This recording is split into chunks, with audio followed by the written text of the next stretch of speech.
Yeah, good evening. We are live tonight on our new network that we have joined with, Time. Things Network. And we are going to be doing this at 5 o'clock on Friday nights now from now on. And tonight we are with Buddy Thayer from Ocean State Paranormal. How you doing tonight, buddy? Good, good. Nice to be with you guys. How you guys doing tonight down there and out there in Wisconsin? Well, it's a little chilly, a little on the chilly side, but you know we're here, we're surviving. It's not, we don't have any snow on the ground yet. Yeah, I got knock on wood because I can't stand snow. I'm anticipating it day by day here in New England. So, ugh. We got it once though already, but it didn't last long. Yeah, we did get a little bit of a dusting, but that was about it. Yeah, so it's Hey Jeremy, how you doing, bud? Looks like Jeremy's hey Jeremy, in saying hi. You know, you knew I was going to make it. I just talked to you earlier. So you're what have you been up to? I'm a paranormal investigator, so I investigate residential cases here in Rhode Island, nearby Massachusetts and Connecticut. I donate my time to local charitable organizations to help them raise money. Nothing as of late. I did a few historical organizations here in Rhode Island over the last few years. I've helped raise money for the Varnum Memorial Armory Museum and the East Greenwich Historical Society Museum. But other than that, you know, I'm a ghost guy. I did a podcast for 2 years myself, of which Jeremy York was a guest on our show. I since stopped doing that, and honestly, it's given me a lot more time to pursue the paranormal, investigating the paranormal, and school, and I'm a full-time student, and all that stuff. So work, go to school. That's pretty cool. It's pretty cool. Yeah. So, buddy, there is a question I usually ask everybody. Is so it can kind of get familiarized and new viewers, old viewers, whatever. That way, it kind of answers questions that are, the beginning part of it for them. What got you started into the paranormal? Ooh, that's a good one. So, I always like, I had like, I don't want to say I had interactions with, but I had like experiences when I was a kid that I didn't necessarily relate to the paranormal, but I knew when it happened, and it was scary at the time. And then like when I was like later in my teens, we used to go out looking for it. Some people have called it like legend tripping. We'd go to like here in Rhode Island, we have the Mercy Brown vampire legend. A woman she died when she was 16, and she died of tuberculosis. And because her body survived some kind of process of that happens after death, they believe that she was a vampire, and they believe she infected her siblings with this. So they dug her up, they cut her heart out, they put it on a nearby rock, they burned it. They used the ashes to make an elixir that they fed to the brother, and anticipating that the brother would be broken by this magical vampire spell. Anyway, so I go to places like that and like look for it for years, and could never find it. Never had any more interactions with what I thought was maybe paranormal. So I grew into my 20s, and I started working in group homes. I was working in a group home for boys in Woonsocket, Rhode Island. It's an old mill village in Rhode Island, and people would tell I would work. I picked up the one. I needed a full-time shift. I had just gotten married. I needed full-time benefits. I picked up the full-time shift in this group home. It was a third shift.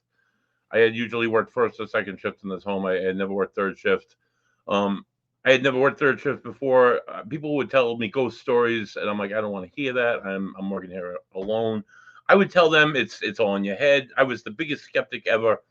And then I started working there, and suddenly things started happening that I couldn't explain. Like, for example, the basement had like a television. It was a playroom. That would come on at like 2 o'clock in the morning. It wouldn't just come on. It would come on as loud as could be. So you run downstairs, you turn the TV What else would happen? You'd hear footsteps going upstairs. You'd hear footsteps out in the other room. You'd hear motion sensors go off. You'd feel cold spots where you wouldn't feel cold spots. And I felt that feeling, that uncomfortable, that awkward feeling, like somebody right behind me all the time. Like it was always that paranoid feeling. So after a while, I had an experience. I would see stuff out of the corner of my eye, but I never saw anything. And I would always tell myself, buddy, it's just like you're here at night, you're here by yourself. People are telling you these stories, you're buying into it. Just it was this, it could have been that, it could have been something, it could have been anything. So, I would tell myself it was everything but. So one night I had gotten married. I was out for a week. I come back on my honeymoon. Now this stuff would happen like sporadically. Sometimes it was like every night for a week. Sometimes it was like it wouldn't happen for 2 months. Sometimes it would happen 1 week and not happen the next. It was never predictable. So I come back from my honeymoon. I worked a day and then nothing happened. I went back the next day. It was a Tuesday night. I worked 10 p.m. to 6 a.m. It was about 4 a.m. I'm emptying the dishwasher. So the dishwasher's in the kitchen, obviously. And it's a big kitchen. It has 4 bedrooms off of it and a bathroom. This is a group home for boys ages 4 to 12.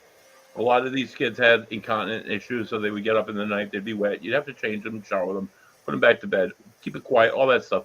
All these kids had motion sensors on their beds. So when they moved in their beds, when they decided to sit up, like they were getting up, the motion sensor would go off, alarming the staff in this kitchen area that one of the kids were moving was getting up.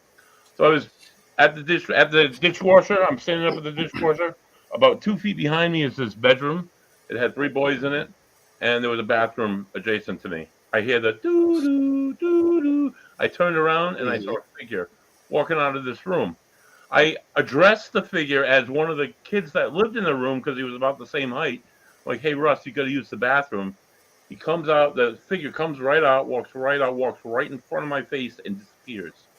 I grabbed that countertop. Gentlemen, I have never been so terrified in my entire life. I froze. I knew what I had just seen. Everything I had believed in the last year or two had completely, it was gone. I had just seen a figure walk out of this room, walk right in front of my face and disappear. So that terrified me. Staff came in that morning. I told them when I saw it, and they're like, "Hey, you finally had an experience." Like, no, I don't want to. I'm like, I wrote it all. I wrote down every experience I had there after that, and then after a while, it started becoming like not that I was scared. It was just uncomfortable because you don't know when it's going to happen. You don't know what's going to happen. You don't know how scary it's going to be. You don't know what it is. You don't know if it's you. You don't know if it's like the demon in Hollywood movies that's going to take over your soul. So I finally broke down and I said something to the team leader, the house manager. Her name was Carrie. She was a clinician. She's a master level licensed social worker. This is not one of the highest licensures in the state. So by me saying I'm going to this woman for a meeting to tell her about my experiences, and the whole time in the back of my mind, I'm thinking, this lady's gonna think you're nuts, and she can commit you right here. Lock your ass up in a rubber room. So I go in there and I start talking. I'm like, I want a different shift. I'm like, there's gonna be a shift available, first shift, second shift. She's like, no. Like, what about at the other houses? What about at the boys' house, at the Pasco boys' house? What about at the girls' house? No, we have nothing available. She's like, you're on the only shift that was open. And I'm like, I gotta switch somehow. I gotta get. She's like, what's wrong? And she's like, you were doing so good. Everything's great, but I don't know how to tell you this. And then I told her, and then she not only did she not like, wow, you're nuts, and I'm gonna call the people in the white jackets, but she related her own stories to me about being in the living room and like, hey, how you doing? And having a man whistle at her and say, hey, baby, to her. And she ran out of the house and she's like, since that day, I refused to be in the house by myself. I'm like, oh. She's like, you got to talk to this Leslie, who was the other overnight worker. So she's like, she's had a lot of experiences with this person she related to. And she's like, you should talk to her about how to deal with it, because she's dealt with it for years. And everybody knows about this. Everybody's talked about this. I'm like, yeah, I just didn't want to I didn't want to accept it. So now that I'm finally willing and accepting to believe that there is something beyond life itself after we die, there's a spirit. I go and I talk to this woman, Leslie, who's probably about 20, 30 years older than I am. She owns a house in Chebatchet, which you guys have no idea where that is, but that's in a little small town in Rhode Island. And she's had experiences at her house for 20 years. So I'm like, hey, Leslie, so funny question. I'm like, so these stories that you guys have been telling me for like months now, say I actually like believe them, and not only did I believe them, but maybe I had some of the same experiences. What would you recommend that I do? She's like, have you seen the lady? I'm like, what? She's like, did you see the lady? The lady going up and down the stairs. The lady walking out in the Florida room. No, what I had seen was a shadow. I could see the arms swaying, the figure of the chest moving, the head, the whole nine. But it was more of a shadow figure walking out of this bedroom, where she would see a lady. So I'm like, I don't see people. I just saw a shadow, and then I experienced it. I went through the whole bevy of experiences with her. And she's like, you just got to talk to them.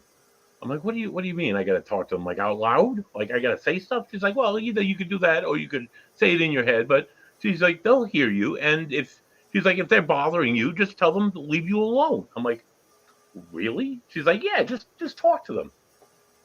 I thought that was the weirdest thing I had ever heard. I'm like, you make it sound more nuts now, if anything not anything less nuts.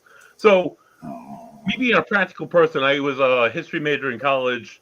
I got into now I work in psychology, but I wanted to research the home. I wanted to do this practically. So I went to the local city hall. I researched the history.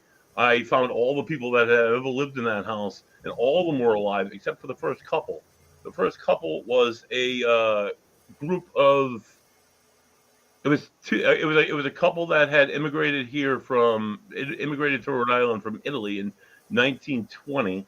The man was a carpenter. He built the house. The house was gorgeous. All woodwork on the inside, all nice handcrafted woodwork. They owned the home until 1939. At the tail end of the Depression, he had lost his job, and then they lost the mortgage on the house, and they lost the house. Within the next year, both of them died, and they're buried in the local cemetery, which is called Precious Blood Cemetery, also a reputedly haunted cemetery here in Rhode Island. And so I went out to their graves. I found their grave sites. I found what little obituary I could find on both of them. I went out and said a prayer, and I went to work that night. And I waited till about 2:30 in the morning, and I shut all the doors around in the kitchen, and I stood in the middle of that kitchen, and I'm like, Mr. and Mrs. Piranunzi, that was their names, Piranunzi. Like, you have a beautiful home, beautifully built, beautifully crafted. I adore it, but I'm not here for you. I'm here for the children that are here, the children that are living here, and the safety of the children in this home. Please, I don't want to see you. I don't want to hear you. Leave me alone. From that point on, I worked there for another 4.5 months before I went and I worked at another location. I had never had another experience in that home ever again, which that kind of like made me be like, oh. About 5-6 months later, my grandmother passed away here in this house that I'm in now. And within days, we started having experiences. So my mother was living here at the time. She was terrified. So I was like, I'm like, you got to talk to her. Just talk. She's like, I'm not going to talk to her. She's like, that sounds nuts. I'm like, okay, so what do you want me to do? She's like, call in a team like those ghost hunters on TV. I'm like, okay. So I tried calling taps, and of course they were inundated with cases because they were on TV at the time. And then I called in another group, and they came in and they investigated, and they could collaborate with they had some of the same experiences we had, and that's the way it made you feel, like one like you're not crazy, like it's not you. That like not only am I not crazy and these experiences that I'm having are not crazy, but other people can come in and have these same experiences. And 3, they can provide me with logical and very easily manageable ways of dealing with this. And after that, I joined that group, and then I founded Ocean State Paranormal in 2012. And I do a lot of residential cases. I do some historical cases. It just never gets old. It never stops making me be like, oh wow, that was cool. It never does. So Yeah. I'm sorry I took that long question and I spun that off a 10-minute story. No, but that's fine. Everybody has a different story. Everybody has a different take on it. That's why I always ask. Yep. So, It's in that. your in I'm sorry. Go ahead. yeah, I was just saying in your story though. I also noticed you were talking about doing residentials or private, but you also were doing historical. Now, when you say historical, are you talking about like buildings that are known or have been reported as being haunted, or areas that have been reported, stuff like Yeah. that? Yes, absolutely. One of which was, if you guys are familiar with the show Ghost Hunters, the team that emanated here out of Rhode Island. On one of their shows, they investigated the Providence City Hall, which is a beautifully crafted building in Providence, built in 1886, I think it was, and we were given the opportunity to investigate there, and that blew my mind. We have the Conjuring House here in Rhode Island. Of course, you guys are probably familiar with the Conjuring House. I've heard of the Conjuring House. As is anybody who has ever heard the word paranormal. So I have never investigated the Conjuring House. I could investigate the Conjuring House, but it's like nothing against the Conjuring House, nothing against Andrea Perrin or her father, Mr. Perrin, or the groups that have been involved there over the years. I feel like it's like almost like a money pit, like they're doing it for money. I'm sure, and God bless them, dude. I wish I had the money to invest that in that place. I would have done it for the money too, but not to say that it's not haunted. Probably is, but I don't know if it's everything that they say it is for one, or I don't know. I don't know if I can connect myself to something like that. So yeah, I'm not saying anything horrible there's a place about it. around here like that. There's a couple of places in Wisconsin that are that way. Yeah, I just want nothing to do with, honestly. Yeah. Well, basically, what it happens is someone discovers it.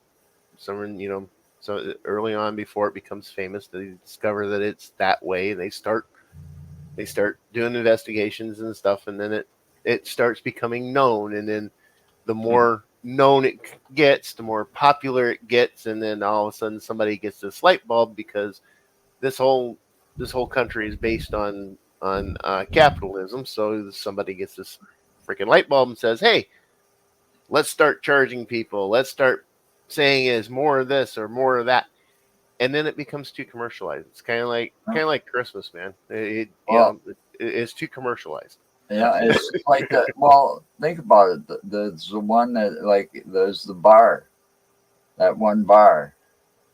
All right. Oh, the one in Tennessee there, or Kentucky, where is it, down south? Right? And just think how much they advertise that it's haunted in this. Yeah, there's one here in Wisconsin, in Baraboo, Wisconsin. I was trying to avoid giving them a bad rap on the show, but anyway. I'm not giving them a bad rap. I'm just saying what town it was in. Anyway, but that's a good way for a bar to make some more money. It's like look how much more acceptable that the paranormal has become. Used to be way back when, you didn't talk about it, or you get locked up in a rubber room, or they come for you. Not necessarily get locked up. Well, you would get, if you had any kind of belief in it whenever you were younger and in school, especially with, I'm about to age myself here, back in the 80s whenever I was in school and everything. So,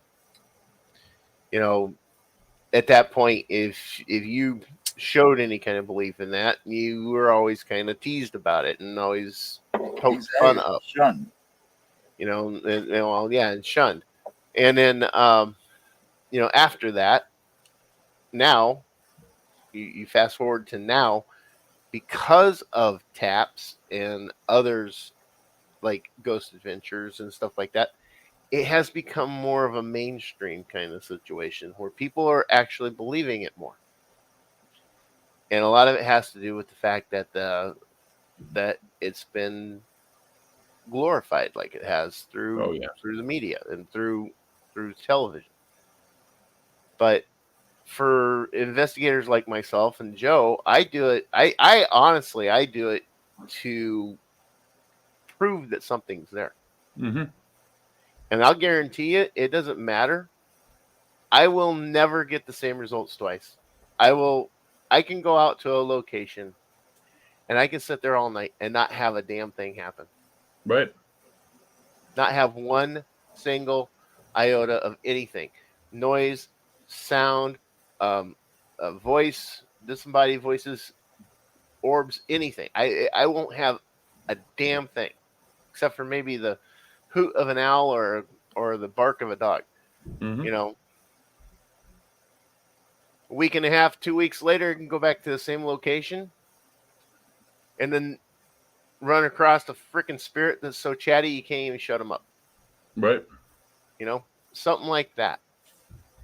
Yeah, but at the same time, it's kind of fun also when you debunk somebody else's stuff. Yeah. Because you know damn well that they're just in it for the glory and the fame, or 15 minutes of fame, you know. Oh, yeah. You know, we did that. It was a popular place, and I always tell people, you know, when you go out, you want to know your surroundings, you know, everything about it, you know. And I used to live in the area, and we were watching the video, and this is a ghost crossing the yard. No, it was no ghost. It was just a person in the middle of the night, probably walking to the only 24-hour store that was open from the neighborhood that sat behind the place. Mm-hmm. And you could cut through the woods through a trail. And so it's a shortcut. They were taking a shortcut to the only 24-hour store for probably cigarettes or God knows what. Yeah, the facility he's talking about has it's about a 10-acre park, wooded park in behind it, and it sits right in the middle of residence. Mm-hmm. So you got, and then on one side of it, there's actually a really, really, really, and I mean really old cemetery. Yeah, and there are gravestones from mid 1800s in there. In fact, we actually went in and looked around and investigated, you know, did some taping in there too. And I found basically an entire family of like kids, children, from mid 1800s. And I think it was 5 of them. I think there was like five different headstones, all children, because of the you know. Yeah, we could never get into the building though. But yeah, the building I haven't been able to get us into yet. I'm still trying. Because it's a state facility now. It's a county and it's facility. Hard, well, county facility. It's hard to get into those. So there's a lot of red tape that have to be and see they don't want you on the sensitive areas. And see, from what I understand in the building and the people that work there, because I knew somebody that used to work there. She's since retired. But they like go to the basement to smoke a cigarette or something in the wintertime. And this used to be an old TB hospital. Mm-hmm. Okay.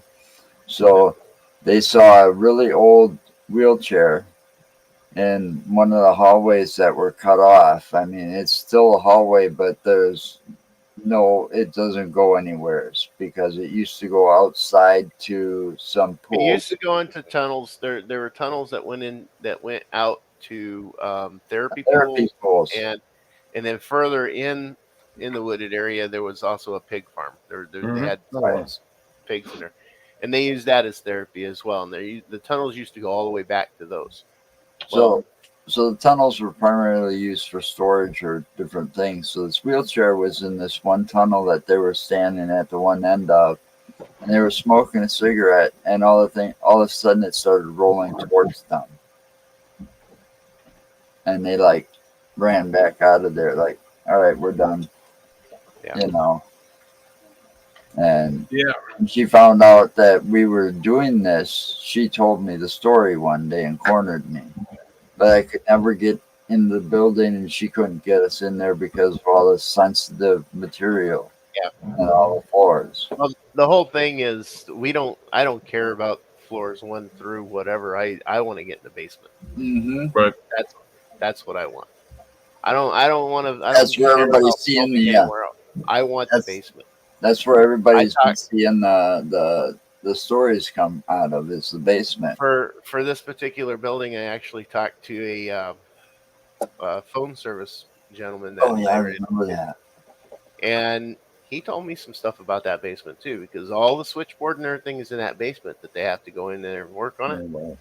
And he said when you walk into the main lobby and walk into the main part of the building, it's all bright, cheery. You don't feel anything. And he said to me, when you have to go downstairs and you have to go, and as soon as you cross that threshold at the end of those stairs, it's like an ominous feeling comes over you. And you want to get your Absolutely. I job. believe it. You want to get your job done and get the hell out of there as soon as you possibly can. He said it is that overwhelming. So you guys talk about old insane asylum. This is really an asylum. It's more of it was a state farm. It was originally called the home for the feeble-minded. People minded. Oh, that'd be Joe's. That'd be up Joe's alley there. It turned into the lad school, and the lad school was a series of it was like a small village for people who were developmentally, intellectually disabled. Initially, to teach them farm equipment, how to farm, how to agriculture, how to grow their own food, how to repair farming equipment, stuff like that, irrigation, stuff like that. And then it eventually became the dumping ground for all the undesirables here in Rhode Island. So if you were like anywhere from like a petty thief to truancy issues to if you were like a bad girl, like if you you were promiscuous before you were married, you were sent to the lad school. And then there were a whole bunch of reports of atrocities where they like raped and murdered patients, and patients were made as to be orderlies during World War II because of the shortage of people, and all sorts of like kids getting murdered and disappeared and dying, all sorts of atrocities.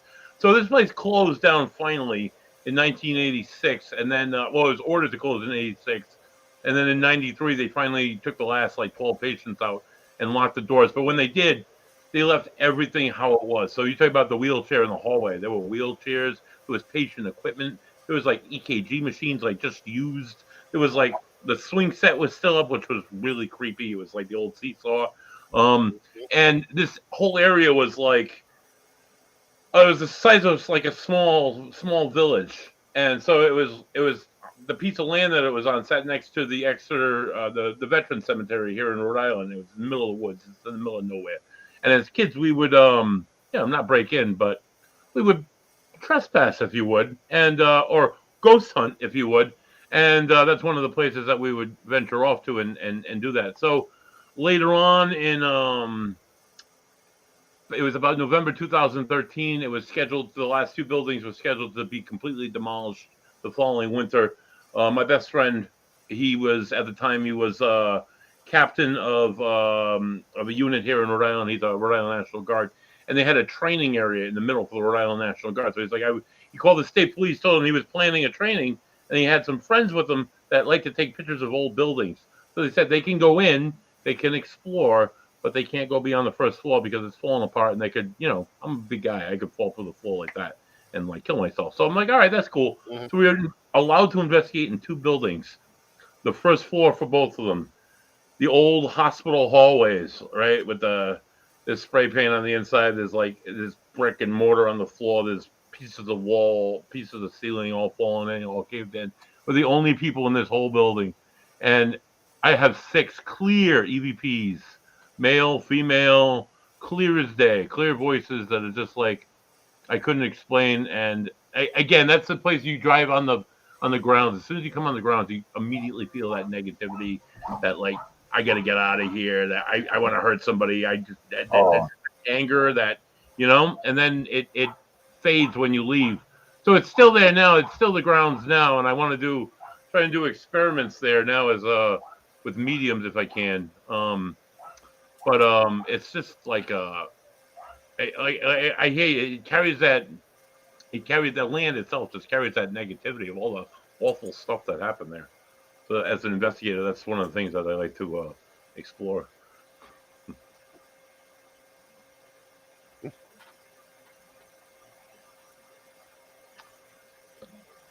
Anyway, you had a guest ask about investigating a cemetery in Louisiana. I've never yeah, been to Louisiana once. I had the pleasure of going to New Orleans. It was absolutely beautiful. I would go again in a second.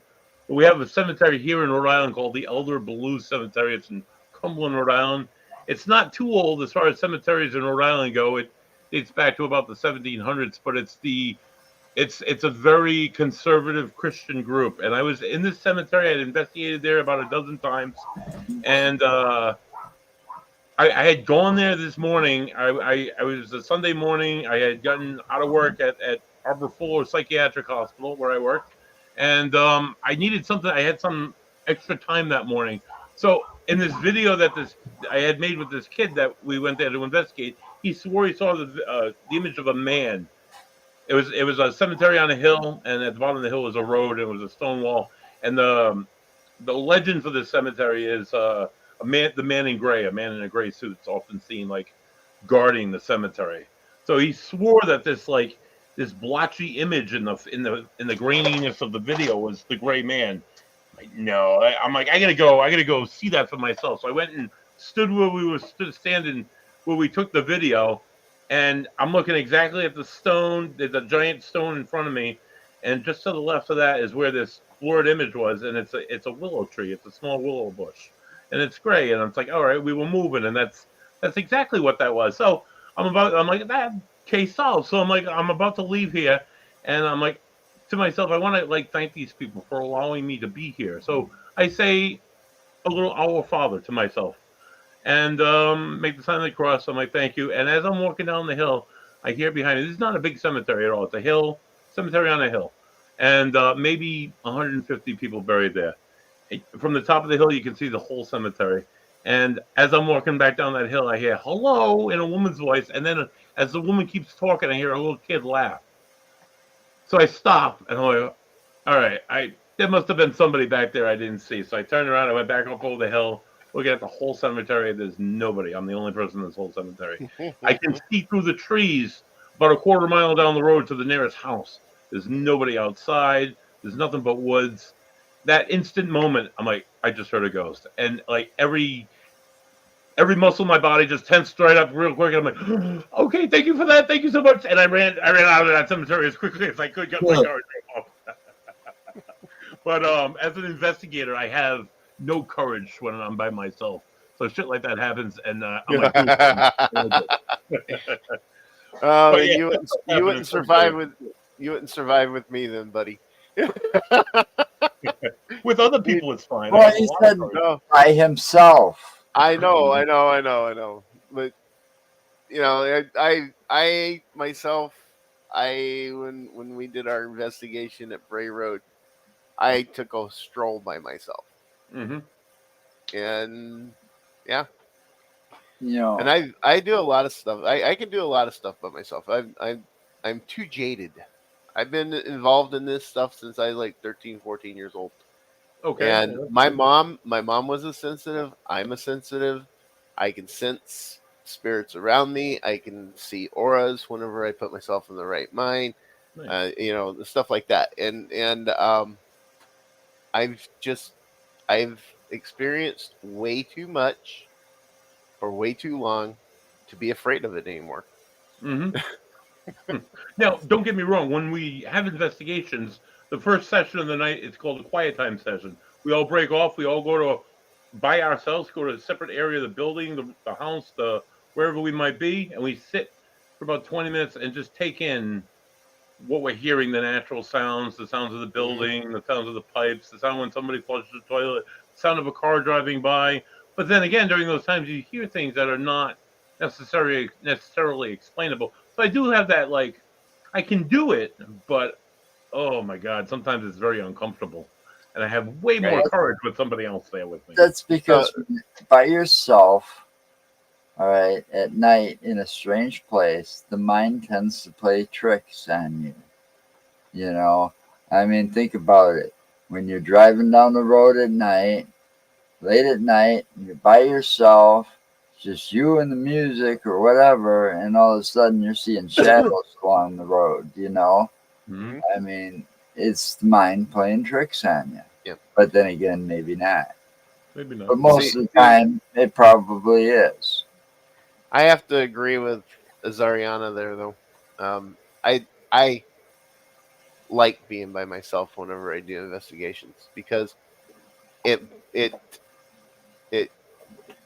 tamps down on the possibility of contamination on EVPs. Because if you're by yourself, you know that you're not that you don't have anybody else next to you, around you, that you're going to pick up on if they start making noises or say anything. That's true. That's a good point. And of course, though, me being the way I am too, I got to kind of watch it because that one time I was by myself and I provoked something and had 5 pieces of equipment subsequently fail on me. Okay, so provoking. Can we? How far do you guys provoke? How far will you go with the? I don't provoke nothing. It's just Joe won't. I do. And mostly there's a difference too between provoke. I use trigger questions. I'll use something that will trigger a response. That's one thing. No, he actually. I'm not gonna be like, "Hey, go fuck you." I won't be like that. I'm sorry. No. I actually call him out. Yeah. I will actually stand in the room that is considered to have the activity in it, and I will do this by myself, nobody else with me, and I will literally call it out. I'll be like, "Look, I want you over here now. I want you to get your ass in front of me, talk to me. I want to know what you're thinking. I want to hear from you," or something like that. I will call out the spirit. I've done it. Well, I don't do it often. It just depends on how I feel at the moment. Mm-hmm. That's fair. And a lot of times, I do try to stick mostly with asking the questions rather than saying no and being demanding. So basically, provoking is more me being aggressive and demanding towards any spirit that's in the room. And I honestly, I don't fear him. He did that with it. It's okay to be assertive, Mark. It's all right to demand that they come and talk to you. I know that, but it's just that for me, I don't fear. That's my problem. He did that with the. You know how you have the. You know how you have the supposed the fight or flight response. Yep. I don't have the flight response. I've never had that flight response. It's always stand my ground. Now, see, he called out the beast too, or whatever was following him in the cornfield that night. Yeah, I did that too. Because we had it on thermal for a while. Nice. So, I would imagine being there in Rhode Island, though, that you would have all kinds of opportunities and places to go because of the fact that it is one of our oldest states, being part of the New England territories, and that there's probably quite a bit of stuff attached to the land itself, not just buildings and historical buildings that are built there. For sure. I have investigated houses where there were activity, and it was a brand new house. So at that point, I go and I look into the land history, and in one particular case, it was on the Warwick-Cranston border in Rhode Island, which it's about the middle of the country. Warwick's almost as old as Rhode Island itself. Was founded about 1642. Rhode Island 1639. There was land that belonged to a Quaker man, and he was one of the big proponents in Rhode Island against slavery. Rhode Island at the time, of course, had slavery. We dealt slaves in the truckloads out of Newport, Rhode Island, which was a major shipping port, and this guy ended up dying at sea, but in something like something like 1703, really early on. But the history of the land kind of played into, because they were seeing one of the reports was seeing a man in like 1700s clothing walking across the front yard often, and like this, you're not able to connect like a newer home, but you can't forget that here in Rhode Island the land dates back. I mean, white settlers have been here since the 1630s, and before that we've had a bevy of Native American tribes and warfare that occurred here before the whites even came here. So there's a whole bunch of good history here on Block Island, which is the island. It's if you go to the southern part of Rhode Island, you get on a ferry, you go across the Block Island Sound, which is part of the Atlantic Ocean. 13 miles out, there's this little teardrop-shaped island, and they have on the south part of the island, they have this beautiful overlook of these 50-foot cliffs. It's called Mohegan Bluffs, and it's called that because when the back in like the 1500s, when the Mohegans invaded the island, it was held by the Pequot tribe, who now own Foxwoods Casino there in Connecticut. They were pushed off the cliff by the Pequots and all fell to their deaths, and they named it Mohegan Bluffs. So I mean, stuff like that, stuff dating back that far, everything in between. You know, here in Rhode Island is I've investigated at a location. It's called Smith Castle. It was built in the 1740s. The foundation was laid by Roger Williams, and he founded Rhode Island, and then he sold it to a gentleman by the name of Smith, who fortified the house, and it was the meeting point for, not that you guys know what, or your viewers might know what that is, but for one of the greatest massacres during the King Philip's War, which is one of the Native American colonial wars here in Rhode Island and Massachusetts during 1675. So yeah, I got to investigate that basement and sit against these giant like field stones that were laid by Roger Williams like 400 years ago. So the history is like the connection is very cool. Yes, definitely. I've often wanted to make my way out there and do some investigating. I actually did at the beginning of October get to go out to Maryland, nice. but that was actually for work. I didn't have any spare time to do any investigating or do anything out there. Mm-hmm. But yeah, I mean, I know that there's a lot of history out in that area, a lot of history along the East Coast there, because I mean, that's where our original 13 colonies were. Mm-hmm. Mm-hmm. We had a lot of stuff in Newport. Like, you talk about Newport and the slaves, but I mean, a lot of like the Battle of Rhode Island took place in there when the British during the Revolutionary War, the British invaded Newport in 1780, and there was a giant battle on the island, or the slavery that took place here in Rhode Island, or anything that's happened here and there in between. You know, like I say, it's just we've had the military here in Rhode Island, the Navy bases in Rhode Island, the stuff around that. It's everywhere. Honestly, there's a Navy ship called the USS Salem. It's actually up in Mass, but that's just another place I could go back there a million times and experience something different every time I'm there. It's just it's unbelievable the amount of like places to investigate. I have a relationship with the Varnum Memorial Armory Museum. It's in East Greenwich, Rhode Island, and I've investigated there 25, 30 times. And I mean, not every time you experience stuff like you say, but you know, sometimes it's like I've been in there by myself doing a tour, and it's they have footsteps on the carpet, and know you're the only person in the building. Yeah. Who was that? You know. Yeah, it's kind of weird because sometimes you will get the same thing over and over again. That's most generally a residual haunting. But a lot of times you won't get nothing, and then 2-3 weeks later, again, you know, you go back and do another investigation, you'll get all kinds of stuff. And that's mostly because of that one being considered more of an intelligent haunting. But there are residual hauntings that only happen certain times of year and certain times of the day as well. Yep. And it's all because of how the energy was placed. Sit there in the cemetery talking to yourself for 8 hours. You know. Well, you know, 9 times out of 10, that's what it is, because you can't schedule an appointment with these things. No, You can't. Yeah. So have you been to Salem? I have been to Salem well over 100 times. Again, I'm a really big history guy. I've been to like Gettysburg, Pennsylvania, at least a dozen times, and not one time have I wanted to God, I investigate. would love to go there.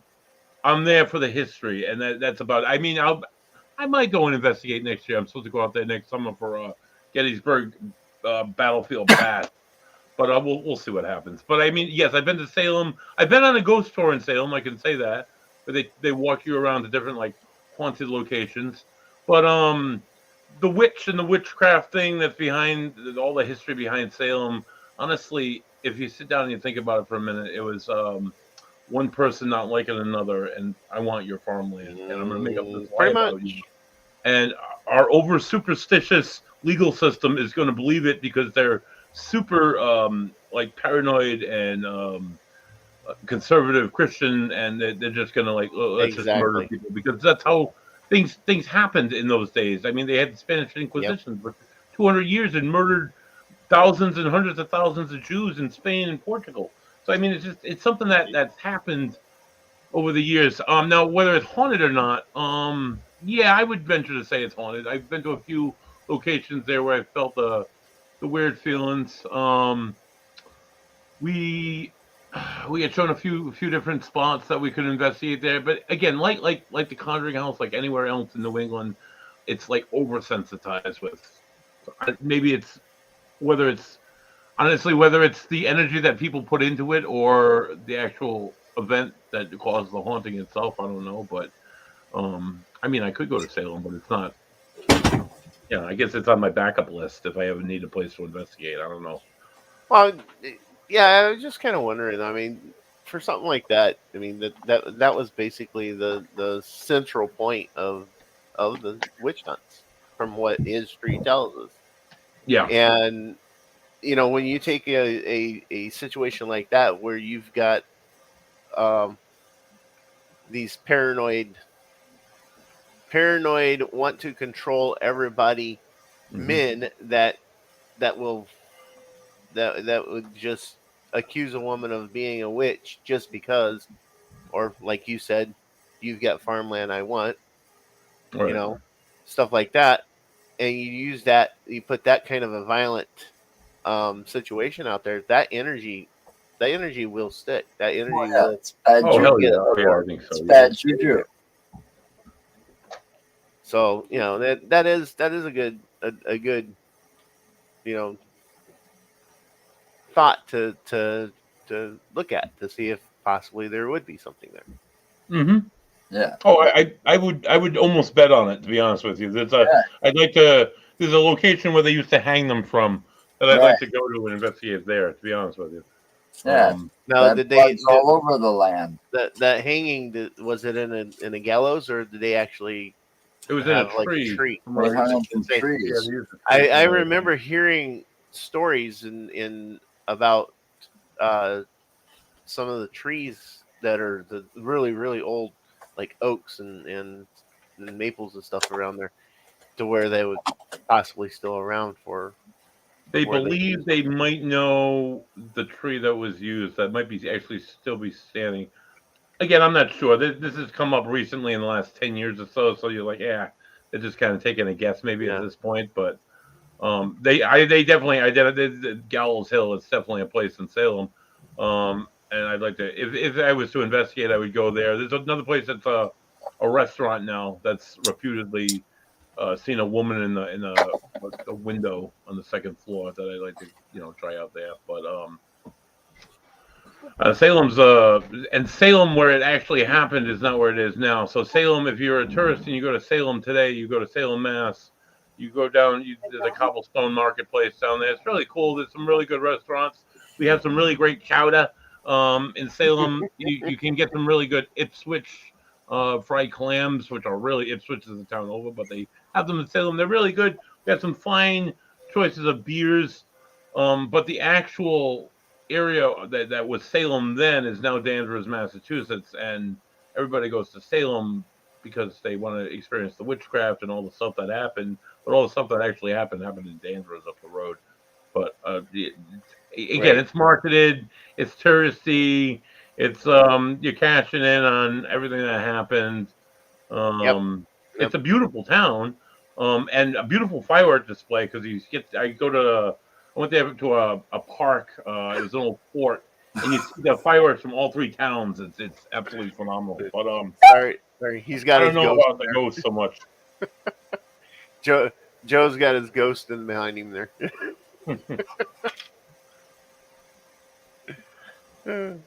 His diva came to say hi.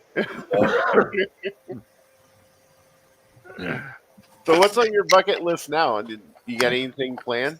My bucket list. I have a spot on Block Island that I'm trying to return to. It's called the Hygeia House. It was a bed and breakfast for a number of years and an annex to an old hotel out there. We got to investigate there in 2013 and had tremendous. Some of my best CVPs in 20 years of doing this. I'm trying to get back over there because it was recently bought and it's privately owned now. So Block Island's tough to get into places. Another place I'd like to get to. Oh, wow. I don't know those big institutions out in Pennsylvania and Western Virginia with that Pennhurst Asylum. I guess that's on my list. I honestly I have a bunch of cases here that I want to get back to because some of the things that we had like I had a banquet hall that I investigated in Cranston, and it's over 100 years old and just tremendous activity there on 2 of the 3 investigations we've been to so far. So my concern is getting back to the places I'm currently investigating and the bucket list stuff. I mean, I guess that will come eventually. I don't know, there's like what we all say. in Ireland. I'd like to get there eventually someday, I guess, or like I'd like to actually investigate at Gettysburg. I'd like to actually investigate at Antietam Battlefield in Maryland, but I got to be really respectful about it. Right. What was that, Joe? I said, that's what we all say about our bucket list, but they just keep getting longer. Right. You know, you keep finding things to add to it, you know. Yeah, for sure. I mean, I'd like to get to Gettysburg too. I mean, we got a guy that we know that's been there a lot. Not get a lot. He tries. I think he goes almost every year, doesn't he, Joe? Yeah. Invited us along a couple of times, but it was just bad timing. Yeah. Yep. There's a bed and breakfast out there that I want to stay in. A friend of mine actually stays at. He goes out there once a year. He goes at the end of June. He's a historian from Rhode Island, and he's told me about it for years. He's like, you got to try and get in here because he's like, I'll be sitting at the dining room table, and there'll be my plate and my 2 forks and my knife and my spoon, and my fork will just like move across the table like by itself. Like what happened? Whoa. Like stuff will move in my room, or I'll see a figure walk out of another room. There'll be nobody there, and it's at the edge of the battlefield. I'm not sure the name of it. There's a few spots out there that I'd like to get to. Kadori House is another one right in the middle of the battlefield. I bet that would be fun. The Peach Orchard. I would like to do the Peach. Last time I was at Gettysburg, the only paranormal thing that I did in the whole was in the middle of the daytime. I hit record on my phone and I sang Dixieland walking through the Peach Orchard. So a little bit of a antagonistic, I guess. A lot of Union soldiers died there. It was actually one of the focal points of the second day of the battle. A lot of close to 40,000 men died in that field. But sing Dixieland and see if I got a response. I didn't get anything, but just stuff like that. Yep. Well, like I said, sometimes you get responses, and sometimes you never get anything. Right. Yeah. Right. Exactly. And that if anything, I think that's what validates it because it doesn't happen all the time. Right. Even with me seeing stuff, I don't see stuff all the time. I've seen figures from time to time. Sometimes I'm doing it, sometimes I'm not, and that's the other thing. Sometimes I'm not even investigating, and they'll come and find me, So. Oh, that's the funniest thing is